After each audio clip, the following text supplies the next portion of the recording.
everybody. Welcome to Buzzing About Romance. I am Becky, and joining me for this episode is Amanda. Hi, Amanda. Hi, Becky. And Leah. Hello, Leah. Hello, Rebecca. And Heather. Hi, Heather. Hello. Heather, did you do all your cooking you needed to do?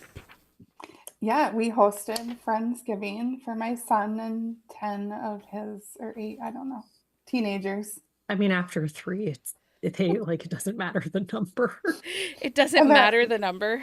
It doesn't, and there's a lot of girls, and so there was like so much giggling, and just Justin's like, it's probably a good thing we have boys. How much bourbon did Justin drink? None. I mean, like, it feels weird to drink when you have other people's children in your house. Okay. It was good. Oh, you shouldn't do that? I still would do it, but... I don't understand these words you're saying, Heather. They sound wrong. I probably am the one who's like, we have other people's children in our care. I don't know. Whatever. I don't know. I mean, if they don't know what I do in my spare time when I'm home by myself, then those kids don't need to be in my house. My thought is if they are old enough to drive, or if they're old enough to put on their own clothes and wipe their bottoms, I am fine to drink. Perfect. I getcha. It is also, we have to go back to work tomorrow. Well, that's, oh, no. Yeah. That's not I mean, awesome. I do too, but I don't have to teach small children. So did everybody have a good holiday weekend? Happy December, Stacy.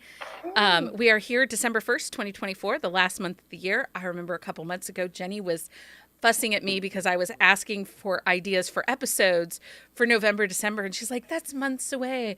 I can't even think that far. And I'm like, well, we're going to get there sooner than you think. And guess what? We're here. Did October seem like, I mean, granted, we went through November already, but like October and November, they felt like they flew by. Yes. Like all of a sudden, it's freaking December. My problem is it went from 70 degrees 2 weeks ago to 22 degrees. So my parents were driving up to New York on Friday. Were they on I-90? They got stuck on 90. It took them 12 hours From to drive. Cleveland and they were into New York. Going to a not happy place in New York. Oh, for the funeral for your uncle, right? For the funeral. They were going to the funeral for my uncle.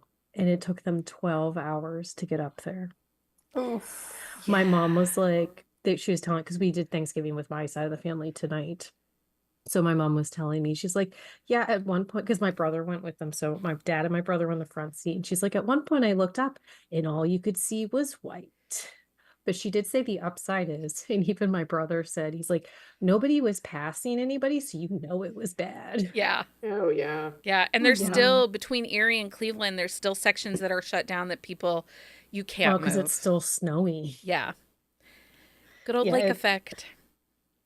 Yeah, it's been a long couple of weeks for the families in this neck of the woods. I feel this. I feel this to my toes. Stacy says the late Thanksgiving being at the so late that there's no November dates pretty much after Thanksgiving. Because it was like Thanksgiving, then like hello December. Yeah. Also, it was really weird this year. I just realized Hanukkah starts the night of Christmas. At sundown at Christmas starts Hanukkah. Yeah. Hanukkah is very late this year also. Oh, wow. Yeah, it's like everything's like mashed together this year. And have you guys seen like the things on social media where 2025 is coming in with WTF because it starts on Wednesday? I mean, so the oh first, my the second, gosh. and third are Wednesday, Thursday, Friday. That is not surprising. But I feel like December's starting WTF, and it started on a Sunday. I know, but I feel like it's very fitting that 2025 is starting on WTF. So I'm going to introduce our episode, but then we're going to talk about some things that are happening, because one of the topics in this episode has to do with what we're going to see coming in 2025. But I would just like to warn all the listeners, I'm a little fired up tonight. Becky's coming in hot. Coming in hot. Understatement. I mean, she's always coming in hot, but tonight is like extra I'm on spicy. fire. Spicy. Okay, so On this episode, as the year wraps up, we're taking a moment to look back at the amazing romance authors we discovered in 2024. Those new to us gems who wowed us with their stories. We also are going to dive into what we're anticipating for 2025, trends, tropes, and maybe authors we think will make waves in the romance genre. Whether you're looking to find your next favorite author or you want to know what's coming in romance, this episode is for you. Also, if you love us with a side of chaos, this is 1,000% your episode tonight. A side Yes. of chaos. A side of chaos tonight. Okay, so I want to talk about some things that developed over the weekend, and then we're going to get into our new to us authors. So it was taken to Threads, which is my new favorite place to lurk The Wild Wild West. and watch all the chaos. It used to be Book Talk, but I have theories on Book Talk, you guys. I don't think Are it's you going to dying. share with the Night or a class? different night. I don't think it's dying. But I don't think influencers can continue to do what they're doing. I think many authors, marketing, and PR people are backing away from them because I have noticed an upsurge in engagement on Instagram for us Mm-hmm. and over on Threads. And I think that these list Well, I think makers. too many people got caught. Well, and we had all these list makers happening over on Book Talk. Like everything was about, this author did bad or this author does this or this author did that. Yeah. And I think some people are just backing away. As a reader, I do not get as many recs. I do not fall prey to as many of the hooks as I used to. It's rare that I find a Honestly, Book Talk book. I get pulled into the Tiki Talks when they show like a page, like a screenshot with highlights. That's what gets me. Like when it's a screenshotted Kindle page on like the screen. Yeah. And so then I download the book and then search for that like page. Because I'm a psycho like that, as we have all Psycho. learned. You are psycho. But that's where I get my Tiki Talks from. Yeah, but people Like do that nothing on else. Instagram too, though. So Mhm. They do. Well, and the reels get me. Yeah. It's when I start to doom scroll. No, I think that's fair. I think many of us, but I do think that, the person sitting there talking passionately about a book or about an author or finding a series isn't there anymore. Mm-mm. You go over there and you get so many hauls or PR hauls or everything feels bought and paid for. It doesn't feel like that genuine discovery of a new book or a new author. It's that. Yeah. It's not genuine. When they talk about books on Book Talk, I feel like it isn't genuine. Like most of the time people are talking and I'm like, I don't even think you've read this book. I don't think they have either. It's talking points. Well, and it's like they don't even talk about the book. They talk about like how pretty the pages are or things like that. It's like you can talk about how pretty the pages are, but if you're not going to actually give me any like substance about like what the book is even about, like you can't even like read a portion of the blurb for me. Like if you're not going to read the book, like is there something in the blurb that like calls to you that like makes you want to read that book? Like it's not even that. Mm-hmm. I do think that kind of like what you said, the screenshots, I think authors will continue to have viral moments in 2025. Mhm. Authors can show you exactly when a book caught people's views and their page reads go up on Kindle or their sales go up. And I think that is still there. I am not going to sit here and say Book Talk is dead. I just don't think it has the power in the reading community that it had 2 years ago. I think that we'll see a resurrection eventually with it, but there's going to be like an overhaul in the way that it Has to be done. happens. Yeah. So as I said, I was on Threads, and one of the things that was happening on TikTok, and we can blame Aaron Nicholas for getting me all fired up. Okay, you Thanks, guys, Erin. if you have listened to this podcast at all, I have waxed poetry at my love of category romance. Yeah. I have talked at nauseum about how much those red books, those red titles meant to me as a new reader, as a young reader, especially in a day and age when publishing took forever to get a new Yeah. book out in paperback. I mean, my gateway was category romance. Yeah.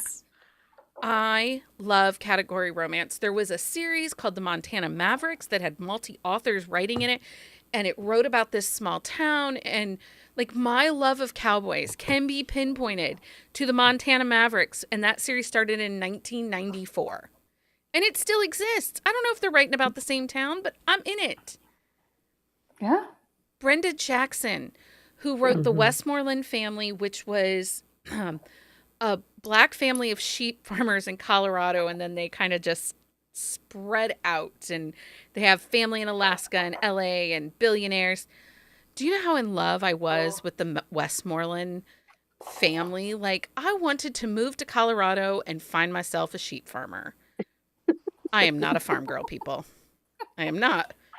But in 2000, I was moving to Colorado and finding myself a sheep farmer. That's how much I love I mean, Brenda it takes a Jackson. special person to love a sheep farmer. Right? For sure. Right?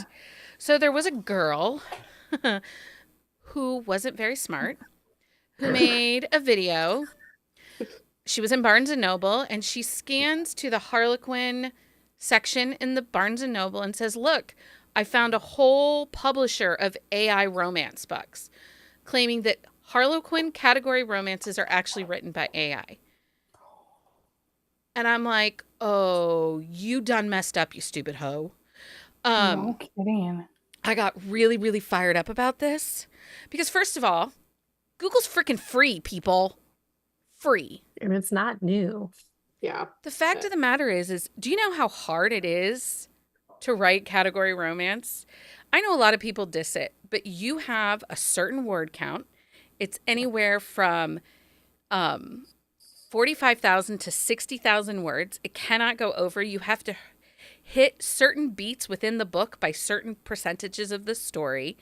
Yeah. And Harlequin doesn't just buy everybody, but once they find an author, I mean, they keep They buying. stick with them. Yeah. Yeah. And some of our most favorite authors in the entire world, like the freaking queen of romance and publishing, her first book was published in Harlequin. And I'm talking about Nora Roberts. Nora Roberts. Yep. I want someone to send that TikTok to Nora Roberts and just watch her implode. Oh my gosh, she would eviscerate her. Oh, she's already Right? gone off this week on people, so I don't think it would take much more. I mean, Eviscerate. Lily Singh, she is still a Oh, yeah. Harlequin author. Amy Dawes just sold her entire backlist to Harlequin. You know, like, we're not talking, Harlequin isn't outdated. Susan Brockman, Jane Ann Krantz, all of these people got they have, their like- start in Harlequin. But the thing with Harlequin is there's so many subsets too. Like they have an entire suspense like Intrigue, world. They have so much, and they're still pushing books. Like Janie Crouch just Yes, released her yeah. newest intrigue book. Anyway, And Google real is person. free. real people. person. Met her and talked to her. Real person. But I do believe that in 2025, it is going to be more of this. I honestly believe new to romance readers are not intelligent. And I don't mean intelligent like they're smart. I meant in their knowledge of the romance The genre. book world. Yeah. Well, even the book world in general. Yeah. I Like- think they walk in the room and don't take a look around and just start spewing stuff. Like instead of like reading the room and like kind of, figuring things out before you open your trap. Well, Well, it's that's this. like debate. Sue says. She says before making proclamations, do your research. And It's that's the thing. this- If you looked up any of those authors on like any of those Harlequin shelves, you could clearly see they are real people who have been publishing for quite some time. But it's no And different the than same- seeing the girl holding the Megan Quinn book, talking about how much she loves this book. And then you ask her, oh, yeah, well, have you read X, Y, or Z that also writes, oh, well, no, those are indie books. I don't read indie books. But Megan Quinn is But hybrid. Megan Quinn is hybrid. Like, the only thing that's not indie about her books is that she sold her paperbacks to a publisher. Nothing else in her publishing process changed. No. And I mean, it's, she has some Montlake books, like, but those are like series that like she sold to them. Like, it's the she ignorance. still like indie publishes 75% of her catalog. Anyway, it's the ignorance. But the, It's not even the ignorance, it's the fact that like they Plain open stupid. mouth insert foot. Yeah. Like there's not even like a thought process. But they don't to even it. want, so like I made a comment on that girl's original video and said, hey, what you're spouting right now is actually really harmful and you're missing out on some amazing authors. And then I stitched it and made my own video. She As one does. she tried to report my comment for bullying and harassment. And I won my appeal from TikTok. Lady, you're stupid. I'm sorry. I just- Oh my God. I'm seriously, I think the people at TikTok you, probably go, like- oh, this lady's stupid. Did you That cheer stays. when you got that little notification saying not that that you won petty. your appeal? I'm not, Whatever. Let's Excuse be me, real, friend. you Let's- did. I would cheer. Excuse me. I might have giggled. Enjoy. I'd have giggled. Oh my I was gonna say, you are that petty. You are pettier than that. Petty pants are our favorite pants. Okay, so friend. another thing that's going to happen in 2025, yeah, 'cause is- it's 2025 soon. we are going to see less and less historical romances being published by trad publishers. I Now, think that's a travesty. you are going to see there's still some small ones that have some contracts. So Entangled still has some contracts with some authors. I think Forever has one or two, but not many. Avon is the main one. Berkeley is the main ones that have said, we're not buying historical anymore at this time. I mean, it won't be forever. I don't think it'll be forever. But for the foreseeable future, looking at their 2026, 2027, 2028 calendar, right now, historical romance is not something they're interested in. And when pushback was asked, why aren't you buying that? The response was, new readers in the genre are not interested in historical, even though they are loving Bridgerton. They're not interested in historical because, one, they feel like every time they pick up a historical, they're trying to have some kind of history lesson pushed down their throat. They feel that everybody who writes historical has some kind of agenda and they're bored with it. And the other thing is they feel that historicals are overly wordy and are too long and don't I call make sense. bullshit. These are I the call same bitches bullshit. reading Lucy Score's 600-page book. That's all I'm But saying. also half of the Kindle Unlimited books, like authors are not say, I say a good quantity of the Kindle Unlimited books are overwritten 500-page books that these bitches are reading without fault, and they're not even good books, people. That's the worst part. Yeah, I I know, mean, I and can't that read 500. doesn't go in line with the boom in romantasy because romantasy is heavily written. It's huge world building. There are a ton of history lessons in there. They're just packaged differently. Yeah. They're very political. Like those are not Like, what real are, like- answers. Again, it goes to the fact that like these are people who are reading these books but not cluing into any of it. Yeah. Yeah, exactly. Like people aren't reading. They're not. They're comprehending. They consuming. just want the stuff. They're They want the consuming. stuff. They're consuming it, but they're not understanding it. They're not internalizing it. It brings up the whole debate again that books are political, and people who think that books aren't political are just consuming them and not necessarily truly reading They're not them. making connections to the real world. Like Yeah. that as a reading teacher, that's what you need to do. You have to make connections to the real world. Yeah. And they're not doing that.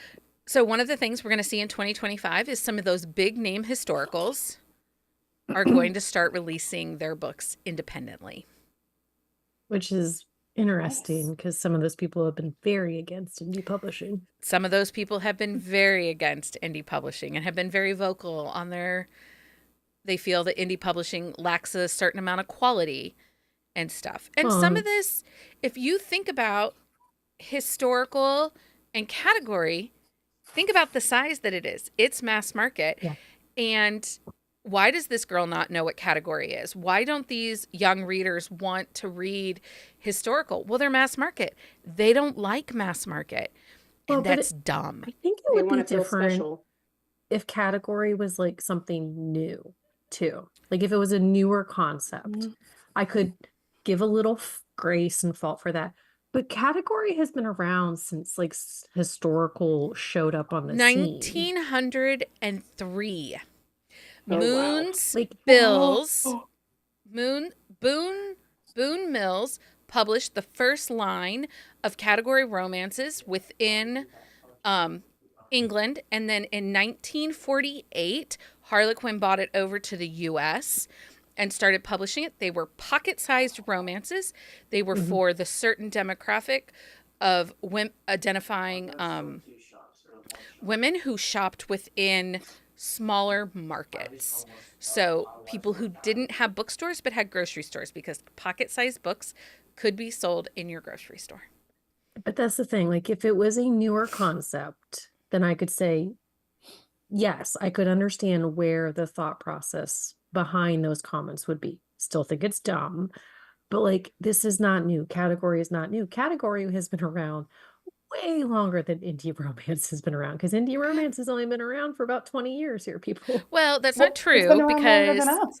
indie romance, technically, things like Pride and Prejudice, Well, that's true. Jane Well, Austen, many of yes, those but books were technically I'm indie not like, I'm talking published. the indie boom though. Yes, Like, the it's indie only boom. been about 20 years or Yeah. so, give or take. But like, category is, I mean, it's like a phenomenon of like many people's like childhoods.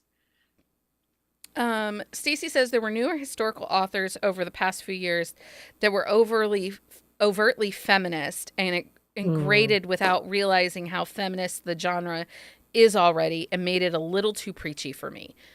And That I can respect understand that. not liking it. And I know that Evie Dunmore, like, she, in one of her books, it was categorized as historical romance, but it really wasn't historical romance, because at the end of the book, she divorces the hero and moves to the south of France. Well, that's very, very like unheard of. Right. So, but she learned her lesson, and she said she'd never do that again. So I mean, she took a beating on that one. Anyway, it's just interesting. I think that's some of the things we're going to see in 2025. I don't think Book Talk will have the purchase power that it used to have. I also think that, we're going to see less historical because they're not buying them. Yeah. And category apparently is under attack by idiots. Okay. So we'll change the subject now. I'll move on to happier topics. So one of the challenges that we do every year in the beginning of the year is we encourage everybody within our community to read new to you authors, to seek out those diverse picks, authors that you've never read before. And we see the challenge that's the 12 by 12 for 12, where you have 12 friends pick out 12 books for you to read.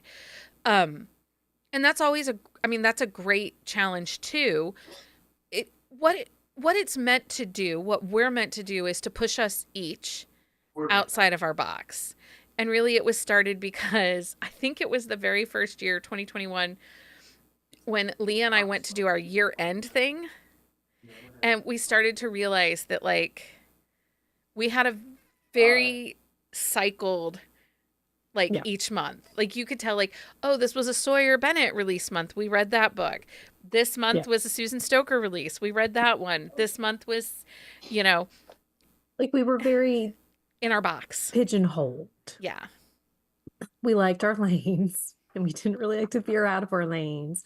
We have veered way out since then, though. Well, and we did it in October, where we kind of pushed ourselves outside that contemporary bubble, because mostly I try to keep us to the contemporary bubble because that's where we started. We used to have Corset and Crown for historical.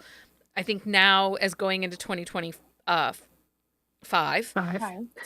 we're probably going to have to pick into some historical that are around still and kind of start doing some stuff that way to give a broader scope of the genre. But we did that in October when we went to those out of this world picks. We've dabbled in monsters.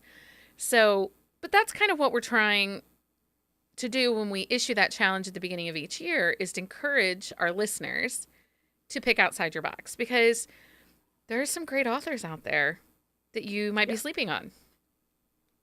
There are a lot of really great authors. And I think that's the thing. Like everybody was like, oh, I haven't found books I like. And then I'm like, well, then you just got to keep reading and like get Kindle Unlimited for 3 months and start a book. And if you don't like it, it's not for you, then turn it back in and get a different one. There's so many Well, out there. and my thing is like, just because like you said no to something before, like doesn't mean it will always be a no. Like, cause there, like, Yeah. honestly, I have like no hard no's anymore. And I always thought that I did Well, and I because had I'm situations willing to where, literally read most anything at this point. but I had a situation where I thought I needed to break up with an author because I wasn't hitting with like 2 or 3 Yeah. books in a row from them. I kind of thought I was on a break from them, and then Lindsay read Avery Flynn's Anger Bang, and she's like, "Why are we sleeping on this book?" And then I read it. It was so freaking hilarious. Well, and there's been like 2 or 3 authors that I've broke up with for like a year, 6 months even. I mean, they release fairly regularly, so like 6 months was like a decent amount of books, and I came back and we've made up since then. But sometimes you just need to step I back and take a little break. picked up Yeah. the first book in the Fragile Sanctuary from Catherine Cowell this weekend. Did you? Mm-hmm. Because I just wanted something that I knew was going to have a little bit of a mystery, Mhm. you know, good characters. I just wanted easy. Well, Because it's been a while since we've read her. right. So Yeah. it worked. It's working. I'm not done yet, so don't spoil it. It's working. I haven't read it yet. It's on. Me either. I'm doing the audiobook. It's Andy Arndt and Zach Weber, and they're so good together. I like that blend. So, Mhm. But I think that's the big thing is like we challenge ourselves to read outside of our comfort zone, and we found some really great authors doing that. well, I picked up Carrie Elks as a random new to me author because I was looking for an author that I don't even remember how I stumbled upon her, but I stumbled upon her, and I read the 9th book in her Angel Sand series. And Leah about died. She's like, that's the last book in the series. I'm like, I know, but I'm just going to read it and see how it goes. Yeah, it might have been a trope. You're like, I do that too. People Yeah. think I'm insane, but I don't care. If it has I a don't care trope, either. cool. I need to know everything that happened beforehand, because if it gets referenced in the book I'm reading and I don't know what happened, I get real mad. I don't So like the Wild Wild West anymore. Like when it I'm comes so to my proud of reading, you. like so no proud. joke. Like, I mean, cheating was always a really hard no, and I went down a cheating rabbit hole like 2 or 3 months ago, and then I read this like insanity book. We did it like, in November. but 'Cause like you started telling me about them, and I started reading cheating books. I'm like, what am I doing with my life? well, because I Who read are you that two? Vengeful Trad Wife book, but it's one of those things. Like I always thought that those were a hard no, but like I found that I really enjoy a messy book sometimes, but like my reading life is like the wild, wild west. But part of it is because like 2024, I was like in a slump 75% of it. So like Yeah. I basically just read anything in the hopes that it would get me out of it. And it caused a little chaos in my But mind. Stacy says it. You know, Carrie Elks was a new for her author this year, and she's in for life. And I felt that way like when I discovered Julie Salmon. I read every book I could get my hands on for 9 weeks. Like, Yeah. just give me those books. And I did the same thing when you encouraged me to read Krista Sandor's books. Mhm. I read The Nanny and The Nerd, and you're like, no, you should go read the other stuff too. And I was like, okay. And I'm in for life. Like, Yeah. there's If something. you haven't read her first book, like that first series, you still need to go back and read that one. I've read Mabel, Farm to Mabel. Her Langley ones. I've read book Like- 1. That's it. Yeah. Also, sign up for Girls Newsletter. If you are going to read a newsletter of all the authors you get, you should really honestly make a Krista Sandor's. And I promise you, it will It always never make you smile. disappoints. Honestly, she's one of the she's few so newsletters amazing. that I actually read, I like have from to. start to finish. Her Like I turkey open a lot of them. pictures on Facebook with David. She's like, I'm in for bottle 2 of this Argentine white. And David is 8 hours into the turkey. I'm just like, what is Funny wrong story. with you? Michael was going to smoke a turkey this year also, but he is not confident enough in his smoking skills to like go full-fledged, so he smoked a ham instead. And we bake the turkey. But I Um, will tell you, smoking a turkey is life-changing. it is. Oh, I'm That's sure how I it's grew up. delicious. That's all we But had. we do like the fire smoking also. He doesn't have like a pellet thing or anything. So No, dude has to basically like babysit like charcoal and whatever he's fire. Yeah. smoking all day. Yep. Also, we basted it with melted butter, like a real healthy choice. But it was My so good. dad, okay, I mean, you're growing up, smoking my it. dad would get the turkey and he would, separate the skin from the meat when it was raw. And then he would literally shove 3 pounds of butter between the skin and the meat into the turkey. Like in every orifice, crack, and whatever, there was butter, like whole sticks. We brined this year and Anyway. it turned out pretty yummy. Anyway. Okay, so new to us authors, do you have, first of all, how do you discover your new to you authors? So if I say to Amanda, how'd you find your new to you authors this year? I mean, a fair amount come from, the podcast. Obviously, I've gone down, rabbit holes. I mean, I never thought I was going to read a Why Choose until Becky said, "Hey, you want to read this Why Choose Dragon Shifter It and was let me more know like you how it need to read. is?" It wasn't, Um, do you want to? It's like you need to read this because yeah. I have questions on this author. Well, and Yeah. So there were like 2 books out from Tessa Hale for her Dragons of Ember Hollow, and I was waiting on the third, so I just proceeded to binge her backlist. Who knew? So who knew? I mean, I get them from the podcast, and then I have, outside of you guys, I have like a few other like trusted book friends. My friend Erin like recommends a lot for me, and then sometimes I just pick one up because it's on the cover or I see somebody talking about it on Threads. It's a mixed bag for me. So well, what's funny is like with the Tessa Hale, it was like, I know things, but I don't know things. And I yeah. need you to tell me the things I know because I do this to Leah a lot too. I'll be like, Leah, All the time. Not I a plot. think that I All the know time. things. I need you to know if you know things. Can you please read this? And she's always like, why? I'm like, Yeah. read it and then we'll I'm discuss. like, tell Lindsay and Amanda. She will throw you and Lindsay under the bus. She goes, can't you just get Amanda or Lindsay to do I'm this? like, I don't have the headspace for this. Well, because Lindsay literally will read anything we like tell her to. We're like, Yeah. Lindsay, read this. She's like, okay, I got that. And I mean, you do too a lot of times. So like, if I just am not in the right headspace, I'm like, please ask one of them. Yeah, sometimes I'm not, but yeah, I mean, poor Lindsay, like she, She does the labor. She got my Secret Santa, and I was like, yeah, I'm gonna send you 3 books. It's not just one, it's 3. She's like, okay, I got it. I was like, all right. I was like, you only have to read the first one, but I was like, here you go. I still haven't decided. I what haven't I'm done sending mine my either. person yet, so I apologize. I for got that. Jenny, and Jenny always tells everybody, I just read everything Becky tells me to read. And I'm like, So you're trying to figure out what you haven't told her to Right, read. I what have You have Heather, left. and I'm debating between 2 different books, so I might just send them. I'm like, both. what have I not Well, Send told? them on me. Right. Well, Jenny, you you read- guys know that I'm like the stubborn one where I'm like, if someone tells me to read it, I actually won't read it. She won't, So- trust me. Which is why I'm going to send you a couple. I don't know why I am that way, but I am. Oppositional Jenny- defiance I disorder? don't Anybody ever heard of know. it? It's I the have. only time the Minnesota Nice does not come out. It's so weird though. You were Like, my how many first times- Bookstagram friend. We have known each other since 2019. I 2019. know. Heather, have you read Rena Morgan yet? Do you know I bought the books. I have the audio. Like I'm not even. I don't know what's wrong you- with me. You like swore like 2 months ago that you were going to start. She can't book do it. one. She can't Did you do not do it yet? Did. I did. I started it, and then I got like distracted. Like some other Then the audiobook came ADHD out. kicked in. Yeah. I do that with like social media stuff. Like if something gets really popular on social media, I'm like, Oh, I won't read no, it. I'm not reading that. Like, it's just Same. no. Well, and if there's certain Same. book talkers or bookstagrammers talking about a book, I will not read it out of principle. Yeah, same. Same. Wow, There's- Penny. Even I if have it's an a couple author I groups. really like, if they talk about it, I'm like, no, thank you. I will wait for that. Yeah.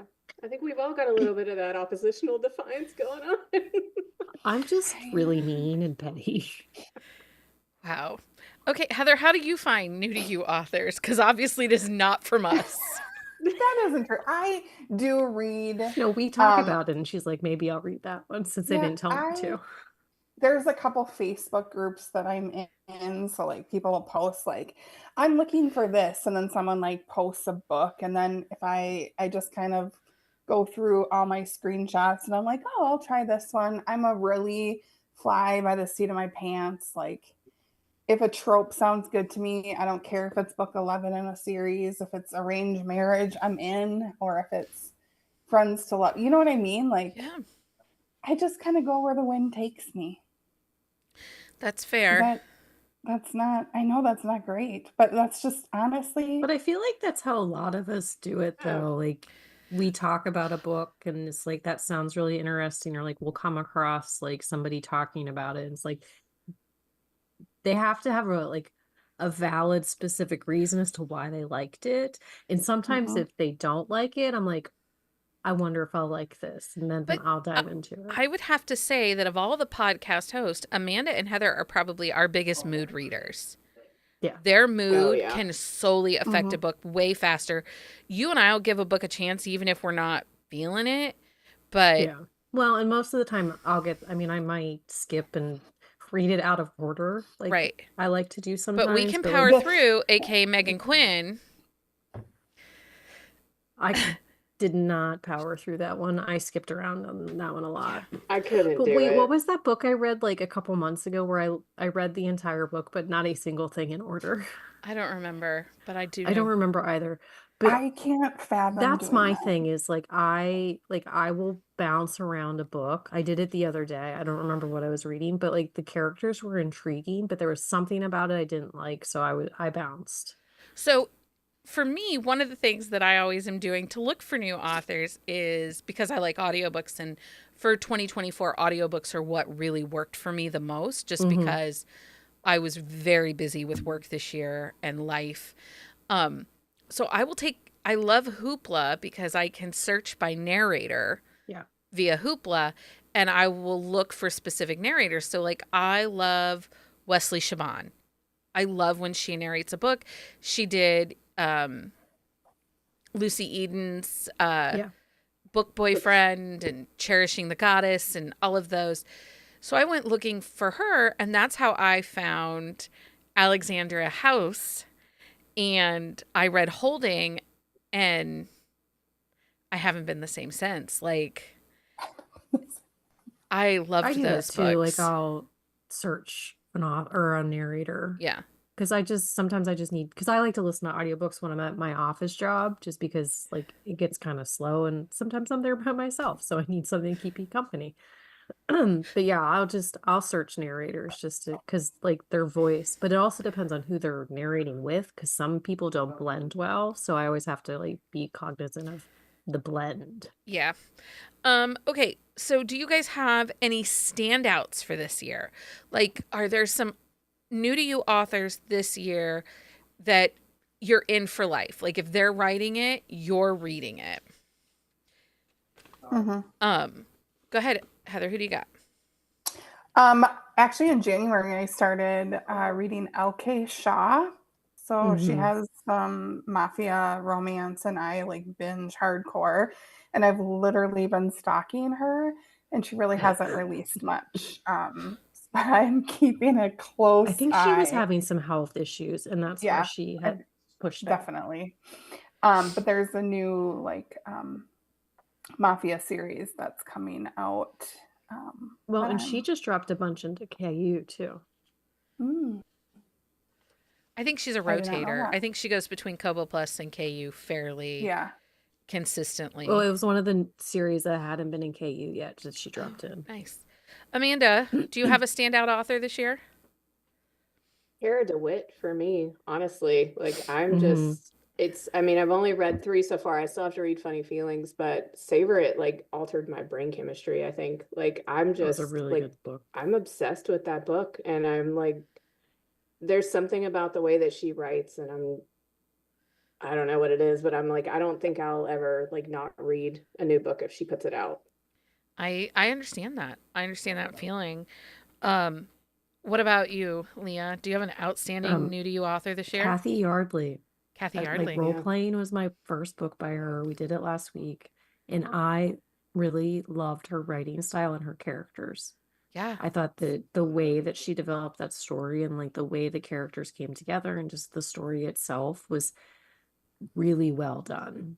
So this will come as no surprise to anyone. May Marvel for me. Mhm. Yeah. Yeah, Like you keep talking about that one. and that's an author I'm excited to watch in 2025. And I realize that Yeah. it is a couple and they both are authors under other pen names. May Oh, I Marvel didn't is know the that. one they write together. So Ruthie Knox, and I can't think of what the other author's name is. I'll find it. They write together. So, and they write sapphic. And, you know, I know that not everyone loves sapphic and kind of gives it a bit of a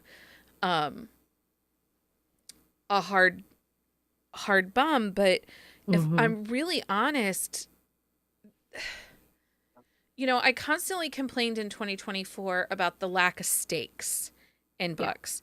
And when I look at Ashley Blake Harrington, when I look at May Marvel, when I look at, what was the Poltergeist and Spice?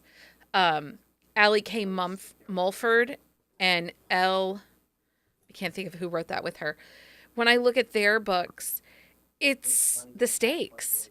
You know, Mhm. while the spice might be a little less, the emotion, the stakes, the characters that they give us are so good that you don't miss the spice. It's kind of like that Kathy Yardley book. Like it was a I slow didn't miss burn, the spice. but there Yeah. was never a moment in that book that I'm like, fucking do it already. Like there just wasn't. Anyway, Amanda.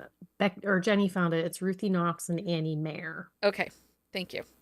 Stacy said KF Breen, which is, I'd love to hear that because that's one of my favorites. So Yeah. Stacy said that was one of hers.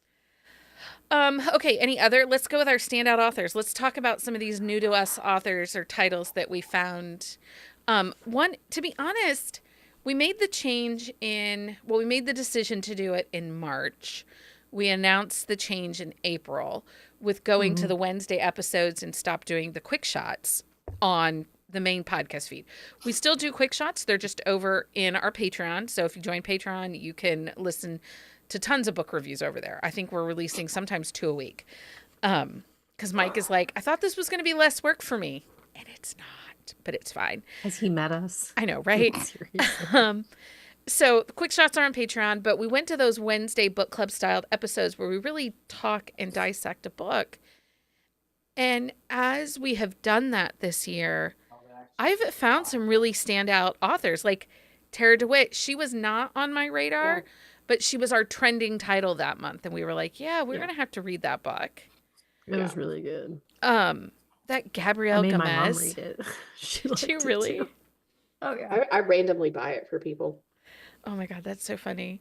Like I'll take my mom's Kindle and see what she's reading, and I'll just download books for her. That's so funny. That Gabrielle Gomez, which was her debut that we read, the next best fling. The Next Best Fling. That was really good. I enjoyed That was that really a lot. good. That book was so messy, and it was just the messy I needed. And actually, because that book was so messy, I didn't feel like Natalie Kenya's book, Sleeping with the Frenemy, was as messy as everybody else was saying it was. Yeah, I mean, Because it wasn't was as messy as definitely- that. it was definitely not as messy as that. But, and I also think too, I mean, I think it kind of went in with where she was at with closing out that family Yeah. series. But yeah. But I think the messy book, because I look at like Holding by Alexandra House. I read Christine Jones this year. Her book was really messy and complicated. But I think that we needed the mess this year just because personal lives were a little more chaotic than typical. Maybe. What other outstanding authors do we have? I tried So- C.E. Ricky for and this has been an author that has been talked about a lot. It's sort of like a dark MM, and it's higher on the angst scale, I feel like. Yeah. And like I don't know how to I describe them as gritty, so like more like a little darker but angstier. I will be going back. I really liked. I think I hear a lot of people say she's got like it's almost bully kind of.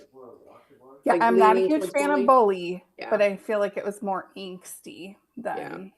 So like It's probably like early toes that line. Candy Steiner kind of angsty. I don't know. I've never read Candy Oh, Steiner. okay. She's on our to read I list because know. I don't think any of us have. I have. Have you? Yeah.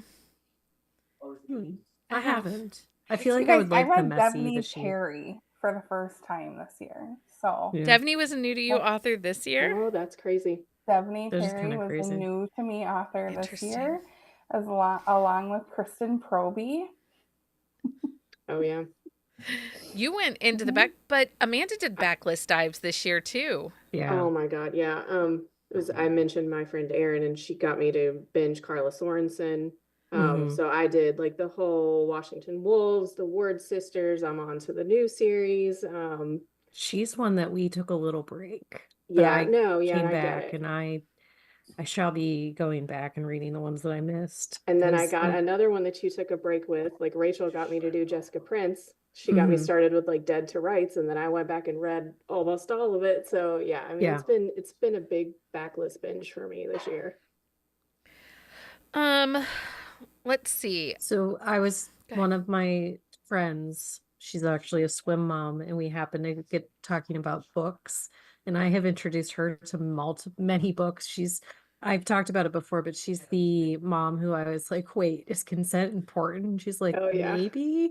And I'm like, oh, then I have so many authors for you. And actually, there's another mom who was like, she only reads romance also. And I was like, oh, I got a list for you. And I gave her all these recs. She's like, but I can't do like dark stuff. I was like, that's okay. I'll give you all of these.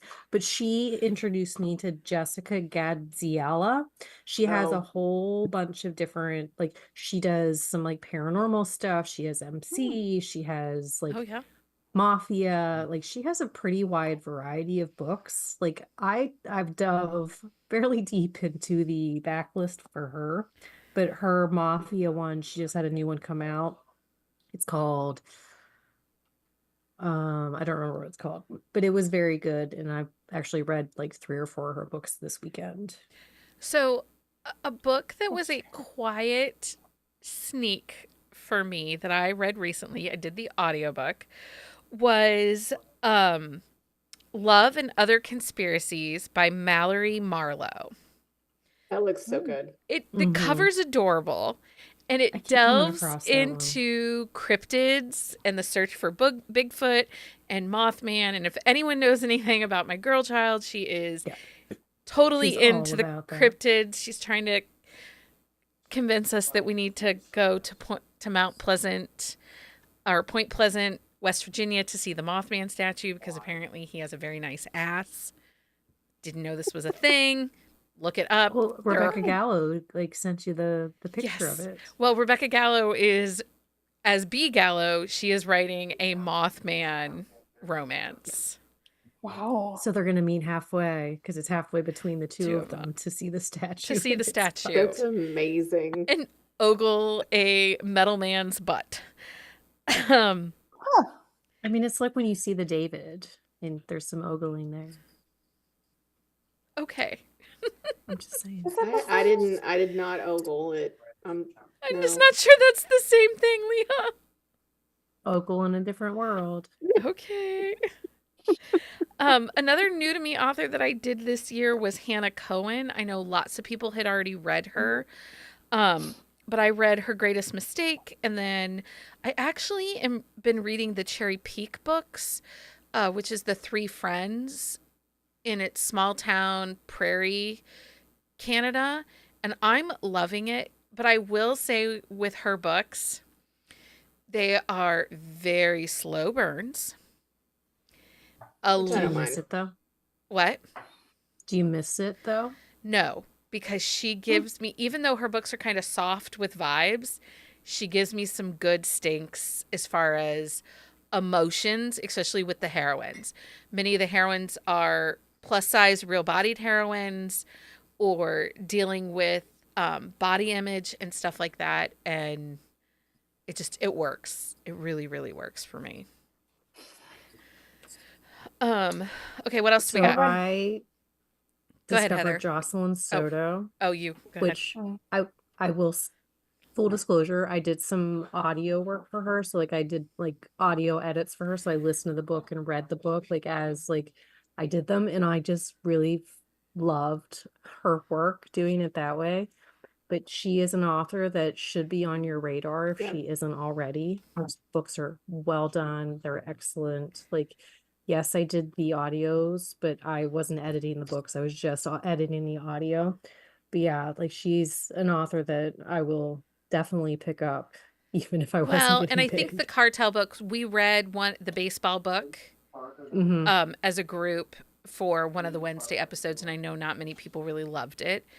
Yeah. But I will say I do think that the cartel books and then into the There's like a the Dark definitely Knight. different flow with her writing style in those cartel books. Like Yeah. she's just way more comfortable Well, in that I world. think it's more to that those were written after, like Yeah. in her. She's definitely like in like her writing has grown a lot. Because Amanda, you did all the Dark Knight quote pulls, right? For us, Yep, I for did me. all the Dark Knight quote pulls, and I did then I Cartel. did the series stuff for the cartel books. Yeah. So the Bible stuff, or the Bible Mhm. stuff. So yeah, I mean, I really enjoyed all of it. She was new to me this year too, and I really like her writing style. I mean, she has some heroes that I'm completely obsessed with. So, and I make no bones No about it. qualms about So You don't. Hmm? You don't What make was any it? bones about it. I don't. I love Liam Crawford. I'm here to say. Heather, what else do you have? Who else do you have for new to you authors this year? Well, I actually just read that Cleo Evans. You had Oh, suggested yeah. like that little spicy novella. And wow, that is literally spicy. Which Yeah, she one does did not you hold back on read? that. The lumberjack Um, one or the Or the My monsters? Perfect. the perfect Gift. I'm Pollen. The perfect gift one. Yeah. Oh yeah. Yeah, so I actually was like, "Hey, is she this spicy normally?" And you're like, "Yeah, she can pull the spice." So I downloaded the Small Town series. It's a little bit romantic suspense, and that is on the docket. I'm Yep. excited. Yeah, she is very good. She was new to me. She was new to me this year also. She was new to me. I went down the warts and claws rabbit hole with Cleo Evans. You just went through like a monster. There was a lot of moment. monster. There was actually, so I read a lot of debut authors this year, 2024 debut authors. Amber Cordova, which was last month's book club author, she was a debut in 2024. Danica Neva, she was a debut Oh, in yeah. 2024. Elliot Rose was a debut. I struggled with her first book.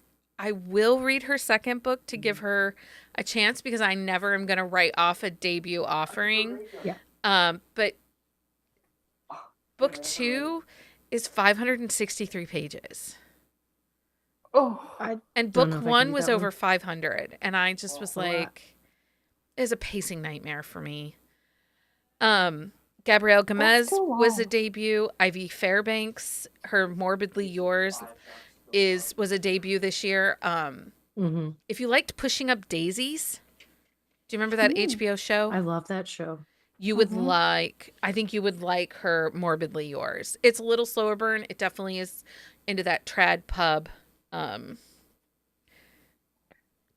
Well, and like with all of the debuts, like there were some missteps, but for a debut author, like You can forgive expect it. that. Yeah. Maya Ariel, I read When I Think of You, Oh, that was and really good. we did a happy hour with her. She was a debut this year. We had for the first time Kat Mazira and Elise Faber writing together. They wrote that Icebreaker book. Yeah, they're gonna do the whole series too, which is I exciting. actually think I that like I their like books them together. better together than I do separately. See, I like Elise's books. I don't love Kat's books, but anytime Kat writes with somebody, I really enjoy her writing. Yeah. Another She Wednesday. just is. Go ahead. She's just one of those authors. Like I like really enjoy like the blend of the writing styles Yeah. way better than her The individually. next book is about the rock star that got into the accident with the damaged hand. Yeah. So I'm I'm excited. excited. Another book that came out of our Wednesdays, which I'm going to blame you, Amanda. Take Okay. It or Leave It by Lainey Oh, Hatcher. She was new to me this Mhm. year. I've not read her historical stuff. I And really, I same. really enjoy Really her like historical her. stuff. Just wait till my book of the week. okay, book of the week. I agree. Lainey Hatcher was great. Yeah, she's I one of my favorites. that Take It or Leave It was It was really good. it was so fun. It was so Yeah. fun. Well, and one thing, like with her historicals, the writing style is very similar. Like she doesn't have a different voice for her historicals. It's just set in historical like times. time. That's nice. Yeah. Marshmallow Mountain by M.A. Wardle and A.J. Truman. A.J. Truman wasn't new to me, but M.A. Wardle was. And so the two of them together, that book was so sweet. So cute. Oh, AJ I just have. had another baby and it's so Did he? cute. Oh my Oh. God. That's I- exciting. No secret. I'm just a huge fan of his. I know you are a huge You're not fan. stopping I have or a big one anything. to blame Becky for. Okay, go ahead. Because I'm still down my Maggie Gates was new to me this year.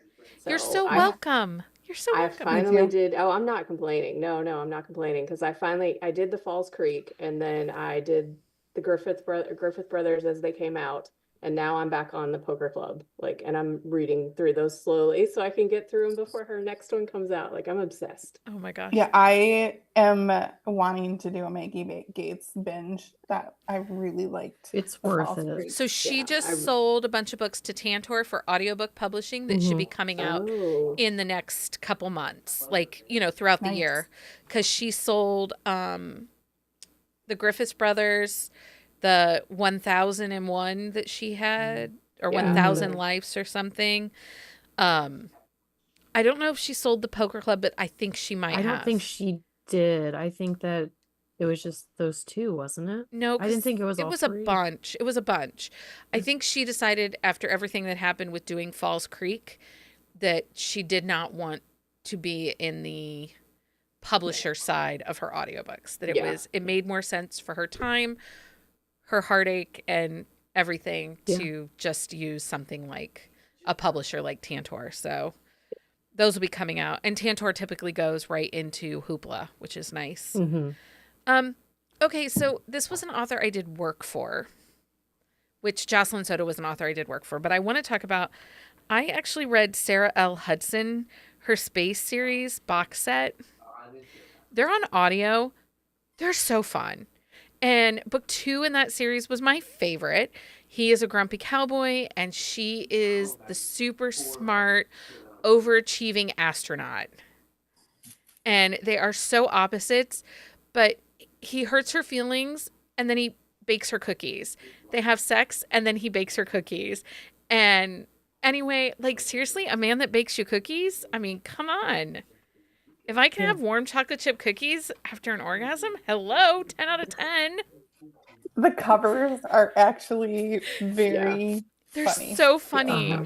But I have gone on, so I wrote series Bibles for her on those books, but I've gone on, she has another series that's spin off from that is with Ballwood Publishing, which is who Kelly Jamison's new publisher is. And I've read those, and they're very, very good. So if you're looking for fun rom-coms that are really fun rom-coms without trying to shove stuff Well, down they're your not throat. real over the top either. No. Like they're funny, but they're not like obnoxious in the funny. Yeah. So I really liked this. Because I read book 1 because I needed something funny. Lauren Morrill, she has More Than a Feeling. It takes place in small town Indiana. He's a hockey player that it's between seasons, and he kind of has to go home because he has a bad boy reputation. So he goes home to his small town and fake dates his best friend's little sister, who's also the local librarian, and forces him to work at the library. It's fantastic. She's a librarian. Of course, we're going to read that. Right? Well, I love a librarian. What else? I just heard somebody. Daisy Jane was new to me, and we had her for book club. Yeah. She writes a kinky book, so if you're looking for She kinky, I really like her femdoms. They're very spicy. So if that's what you're needing to get you through to the holidays, Highly recommend. Does anybody else have any they want to talk before we go on to the next thing? I have just one Go ahead. because we all know that well, I mean, I've already talked about her like a million times, but I'm deep into the romantasy, fantasy, people Yeah. killing other people right now. So, so the Everseas by L.J. Andrews has been like that got me into it. It was like the Never King and the Never Queen. There's 3 books in that series. I've gone back to read the previous series, The Broken Kingdoms, and I'm like working my way through that. But what I really appreciated is you could start at the Everseas and read those books, and she gives you enough that you don't have to, and they're not super long fantasy.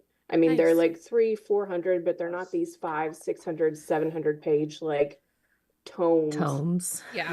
And things happen, and you get like the first 2 books in the Everseas, it's one couple. The 3rd book is one couple. The 4th book is going to be another couple. You're not getting these long, huge sagas about one couple. So I just really appreciate the way that she writes fantasy, and like I would recommend her to anybody. And she was new to me because I subbed to Arcane Society and they did her books, and I needed to find out if I was going to keep them. Oh, okay. So Okay. that's how I found her. Is there any romance authors? So this just throwing out a projection, and we'll actually probably do this in our year roundup episode too. Is there any romance authors you think are going to be an emerging voice in 2025? Is there any romance author that you think, hey, they're going to be ones to watch coming in? I think Navessa Allen Yeah. is going to be an author to watch for 2025. I think she's going to unseat Bren Weavers I do too. in that dark romantic comedy genre. I don't disagree with that. Any others? Can anyone else think of any? Oh, I'm so bad at this. Like, Me too. I mean, there's obviously authors that I want to be super successful in 2025. Right.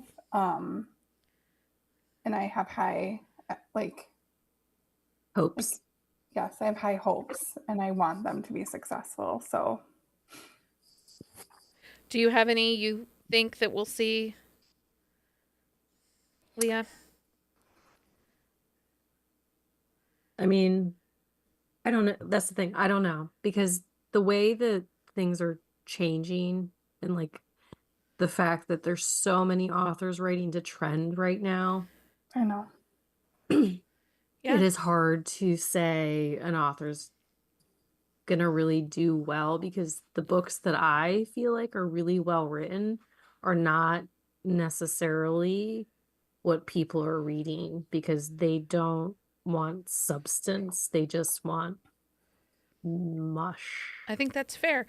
Okay, what about, so I said at the beginning of 2024 that we knew that we were going to see the mystery, the romantic suspense, the kind of those, like what Bryn Weaver did, the serial killers, the criminal activity. Mm-hmm. We knew that we were going to see a surge in those come 2024. Frida McFadden was laying the groundwork. We knew that she was going to make roads and that it would push those kinds of books up. And we saw that, right? We saw that romantasy with Fourth Wing and Rebecca Yarros, and then you had Quicksilver. We know that those are being pushed forward and up. Do you think that there is maybe a subgenre or a type of book you think will have their moment in 2025?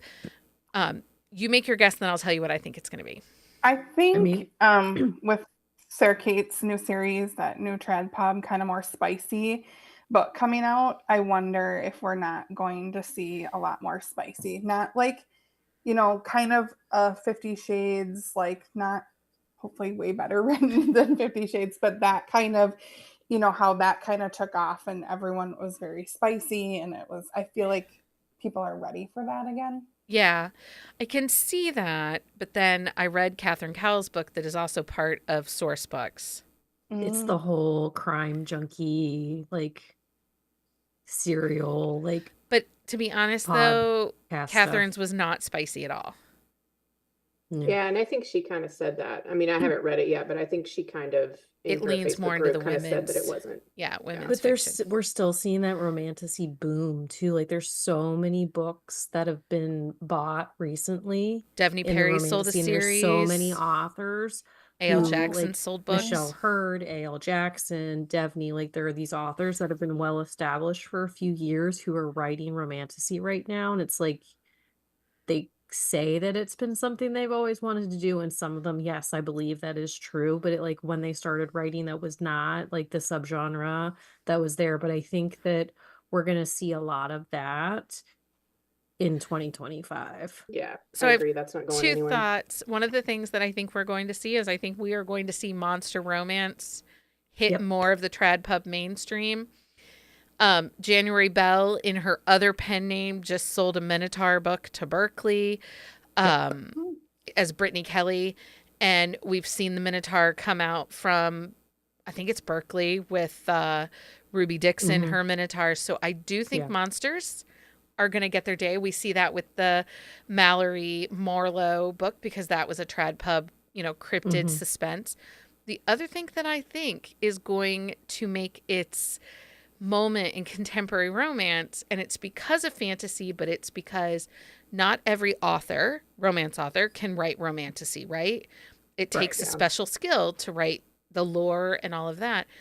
Family sagas. Yeah, I think we're going to Imagine get back to that. Imagine Dallas and I'm here for it. Crest. Bring it on. What is it, like Crest Landing or Knots Landing. Knots Landing? Yeah. Yep. Yeah. We're Falcon gonna Crest. Falcon was the other Crest. one. We like Yellowstone. We are Yeah. going to see these deep, rich family sagas starting to make their way into contemporary romance. Well, and like we had those at one point. We did. And like they kind of went by the wayside for a while. And I think that's the thing with romance is if you look at romance as a whole, it's cycles. Right. Like there are cycles. Like it's not like a natural progression, and the cycle is not always smooth, but like you always go back to something that worked at one point or another. And like probably like 25, 30 years ago, those dynasty type things were like the big thing. But even if you look at a series like Lauren Rose, Morgan Family. Yeah. That's a family saga. We get each family's snippet and their life and their moment, how it intertwines and works within the family unit. And even some of the found family vibes you guys see in romantic suspense, that really kind of equates to that vibe of a family saga. Well, and Ivy Lane, like with her winter saga and like her new like Sawyer's Bend, like that, like they have sagas. Like there's this big mystery in the background of all of those books. And it's like you get it in book one, and like I mean her winter's one, it was kind of like in a couple different parts because like the series kept going, but it's like through the first like 7 or 8 books there was this big backstory of like who killed the parents and all that stuff. And that's the same thing with this new Sawyer's Bend one. Like book one, it opens up with Griffin coming home, but the dad was murdered, and it's like it's a whodunit throughout the whole series. But even if you look and think of what you love about Maggie Gates, it's a family saga. It's that interconnected, deep enriched world. And I just think we are going to see a lot of that booming. Yeah, it's funny because so. I mean, I'm really happy you said that because I just listened to like Dylan Allen, her first book in her Rivers Wild series. That is on my TBR. Is it good? It is so good. So I'm listening to it, and it's The Legacy is the name of it, and it is completely family saga. It's set in Houston. That has been on my reading TBR it, for and a I was while. like, this is Dallas meets like Falcon Crest, or what, I can't remember what I put in my review, but like I was obsessed. And you know that I'm typically like a rereader on audio. Like I don't go in like a new book on audio. I ate this one up. Like it's on Hoopla. It's so good. I think something just got bumped up. Do you know? I don't know. And I didn't recognize the narrators because they're doing like Texas accents. So there was like when they were doing each other's, it was a little kind of like I was like, eh. But the story had me like so obsessed that I couldn't I had it on like every 5 minutes. I think that's gonna have to be on my Stephen bumped Dexter up. and Robin Vernay. Okay. Verne. It must have been free because I bought it in February of 2024. Yeah, I I think I enjoy had Stephen the Dexter. ebook too. Is it interracial couple? The first couple is not, but I think no, the first couple is not, but I think the second book, I think the male main character is biracial. Ooh, Okay. It looks like Becky, it's the audio was the included.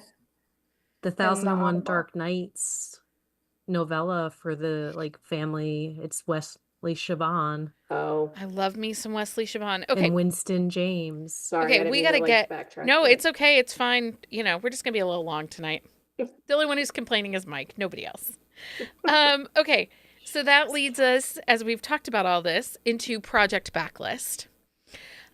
So we have started Project Backlist as a way to help our readers, our listeners, to find new to them authors in hidden gem backlists. So we are super excited with this project. It has been really successful. And this week, our Project Backlist author is Erin Nicholas. We are exploring her Billionaires in Blue Jeans series. Things to know about Erin. Fun facts. I made her send me fun and random facts. She made a pie from scratch for the first time ever because of this series. She did it live on Facebook with her readers, and it was not terrible, but also a lot of work for something you can buy frozen at the store. I can totally hear her saying Me that. too. Oh my gosh. Too. This was the first time she did a custom photo shoot for a series, and it was so fun having the same female model become the triplet sisters, and she didn't mind posing with 3 different guys for 3 covers. Such a trooper. So this series is book 1 is Diamond and Dirt Roads. It's book 1 in the series, and the tropes in this book were billionaire, she's the billionaire, an heiress, small town pie shop, sisters, fake dating, opposites attract. The books are available in Kindle Unlimited. The audio is in Hoopla. If you subscribe to our newsletter, you will get the Backlist newsletter tomorrow, late tomorrow or early Tuesday. Yes, late tomorrow probably. Because we're waiting for Erin. She's trying to put book 1 for free. So we're waiting to get that information from her before we send it out. So make sure you guys open that and check it out. I listened it's to a really fun series. Like I the binged books are all the not audio. super long. They're easy to So get good. through. Like it's an interesting concept because the girls like they inherit the shop, but they don't have a great relationship with their dad. Like when all of this like goes down, Yeah. so it's like there's a lot of like emotion with He that moves- like side of it too. He was never a great dad. He never married their mom. They're triplet sisters. They live in New York. They get notified that he has died. And in his will, he has left them his pie shop in small didn't know town he had. Iowa that they didn't know he had. And they Kansas. have to live together. And they've been given specific roles within the pie shop. And None of them know how to run a pie shop. none of them know how to run a either. pie shop or cook. I mean, the one travels the world, the one is a socialite, and the other's a research scientist, like a biologist. Anyway, I'm telling it's a really you, great series though. in 2 days, I listened to all 3 books there in Hoopla. It was so good. And they're short, Yeah. but it's picking them up. They're short, they read like category. Okay. Like they're just fast, easy reads. The characters are really good. Yeah, and look how pretty the cover is. There was stakes and emotion. Like I can't recommend this series enough. I really, Yeah, really enjoyed it.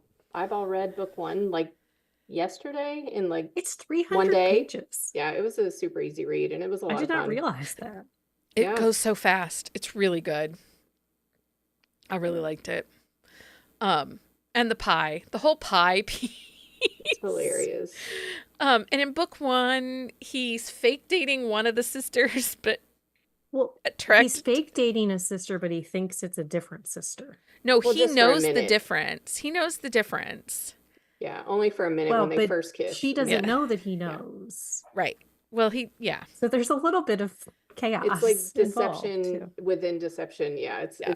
there's a lot Yeah. going on, but it's fun. It was fun. It was so easy to read, so I can't Yeah, recommend it because enough. even in the blurb, even if that means dating the workaholic CEO Ava, or pretending to at least, even if it means resisting the so right for him, she's totally wrong party girl, Corey. Right. The whole sprinkles conversation where she refers to him as a sprinkle.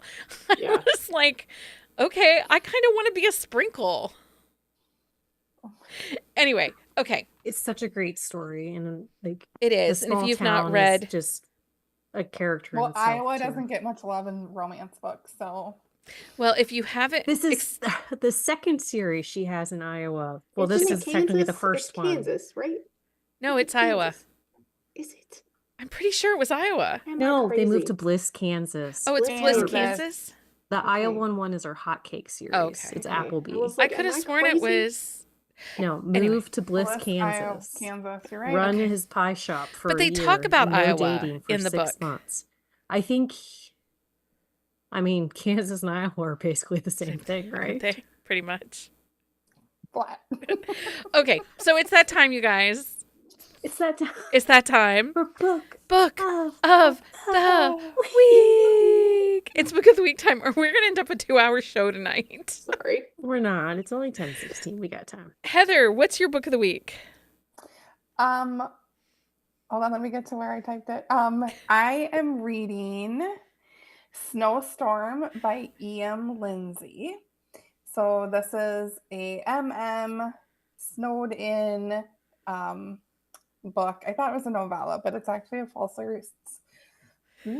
full-size book.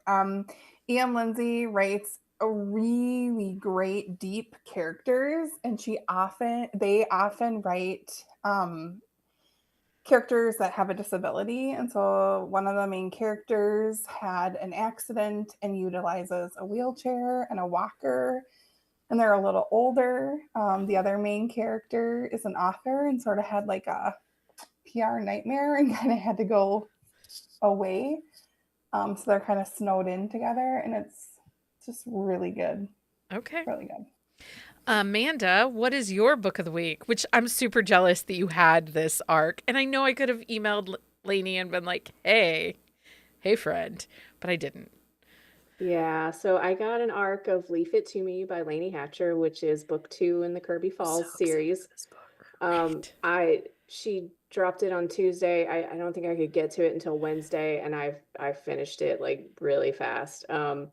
But you're getting those same kind of emotions. This is Candace Judd, she is the daughter of the apple farm across the way from Grandpappy's farm. So she's been living in New York for 7 years. Some things happen. She has to come home. She's the youngest child. There's a lot going on with her older siblings and her family, but she runs into Mark Mercer, who also works at her family's farm, and they went to high school together, and she doesn't like recognize him at first. And like he's changed a lot. He used to be kind of like a nerdy kid. I won't say too much because I mean you should definitely read it, and I think you all will, but I think what gets me with Lainey is she writes these characters that I would like stand in front of a truck for. Like in the first book, it was like Becca. I was like, I just wanted to wrap her up. I loved her. Mhm.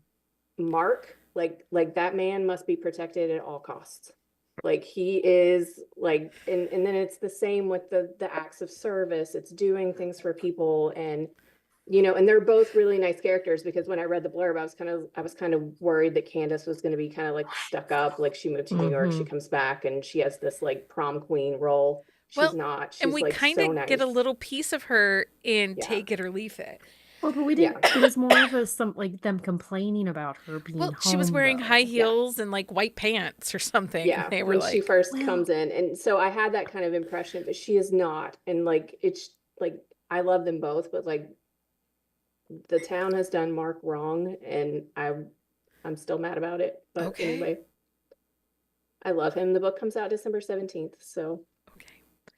I'm really excited for that one. Maybe I have to email Lainey. I have some time this week. Anyway. I don't know if I'm okay with the town doing him wrong, because I really like that town. it's more a certain group of the town. So Oh, is it? Okay, Leah, what's your Book They of the were Week? not good in the first book, though, right? The group of yeah, Okay. Well, that's okay. That's okay then. I Bitches be didn't like bitches. them to begin with. Anyway, the plastics. Leah, what's your book of the week? My book of the week is Role Playing by Kathy Yardley. I've had a rough week reading, but that one, it is living rent free in my life and probably will for a long time. Same. I already talked about it, but you should also watch our Sip and Discuss on it because those two characters were fantastic. And apparently, according to the author, it was the best review of her book she's ever listened or read or heard. I don't know. Hey. I mean, we did gush We did gush quite a bit. incessantly about how much we liked it. So I'm trying to sprinkle in some Christmas novellas to go along with all of my other chaos of life. And so Friday night, I read The Thief Who Saved Christmas by Angela R. Casella, right? Casella? Casella, yeah. She was a new to me author this year also, and she's a sweetheart. Yes. A delightful holiday rom-com featuring a quirky small town inn. Annabelle, she has 107 Santa ornaments sitting on the check-in desk of the inn. And Oh my. our hero is a life-size hot Santa named Ryan Reynolds.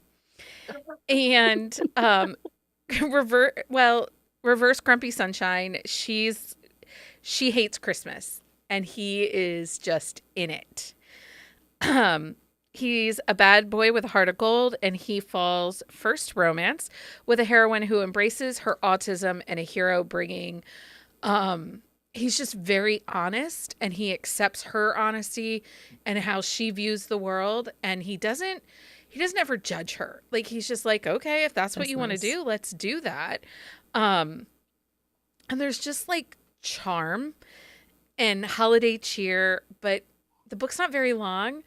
But when I tell you it gives you the stakes, like piles of stakes, like tent city amount of stakes in this book. Like She writes a good book. And come on, hot Santa named Ryan Reynolds. Like every time I Yeah. read it in the book, Awesome. I just giggled. No, but if she does neurospicy well, like Yeah. when an author gets a neurospicy correct, I just love it. Mhm. Yeah. But she counts the Santas. There's 107 of them. Let me just say, she does not love I would any totally of them. mess with her and add and take away. Just People do. People do. Anyway. She's a girl child. Okay, so that's my book of the week. Patreon update. So if you didn't read the announcement, the swag packs are now being mailed out bi-monthly. I think that's correct, right?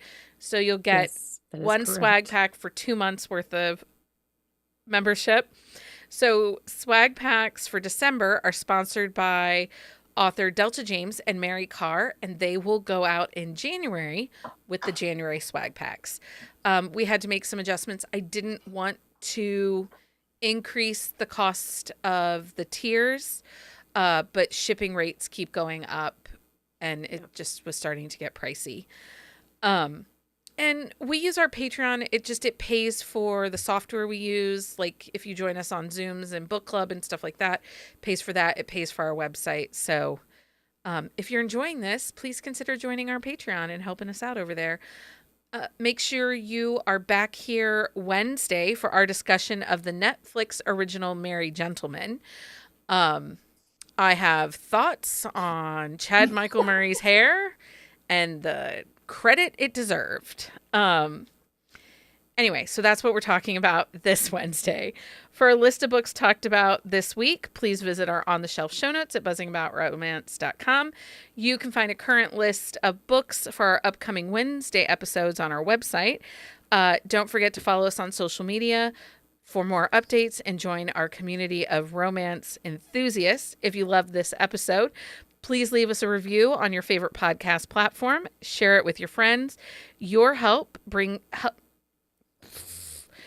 support helps bring us more exciting content to you every week. Something like that. We bring you exciting content every week. Right? yes, we do. Okay. Sure we do. We're back here Wednesday, and then we'll be back here on Sunday. So until next time, everybody. Happy reading, everybody. Bye. Bye. Bye.